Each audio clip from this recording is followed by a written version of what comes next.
धरलं परभणी. आज आहे 29 फेब्रुवारी 2024. आजपासून म्हणजे आज महिन्याचा शेवटचा दिवस आहे फेब्रुवारी महिन्याचा, म्हणून आज परत एक अंदाज देत आहे.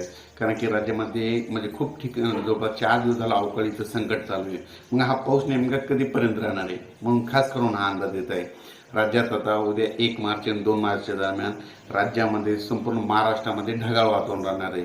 त्याच्यानंतर पूर्व विदर्भ, पश्चिम विदर्भ, उत्तर महाराष्ट्र, दक्षिण महाराष्ट्र सगळीकडे ढगाळ वातावरण राहणार आहे, म्हणून हा अंदाज लक्षात येत आहे. पण राज्यात 1 आणि 2 तारखेला नेमका पाऊस कुठं पडणार आहे तर तुम्हाला सांगू इच्छितो. नेमका पाऊस कुठं पडणार आहे ते एक तुम्हाला सांगत असताना, धुळे जिल्ह्यामध्ये पाऊस एक असणार आहे, त्याच्यामध्ये नंदुरबार जिल्ह्यामध्ये, त्याच्यानंतर पारोळा, यावल, तसेच तो पाऊस जळगावकडे असणार आहे, कन्नडकडे असणार आहे, बुलढाणा जिल्हा, तसेच अकोला त्या भागापर्यंत पाऊस असणार आहे, म्हणून हा अंदाज लक्षात येतो. आणि राज्यात एकंदरीत परिस्थिती तर राज्यामध्ये म्हणजे पश्चिम महाराष्ट्रात 2 दिवस म्हणजे 1 आणि 2 तारखेला ढगाळ वातावरण राहणार आहे.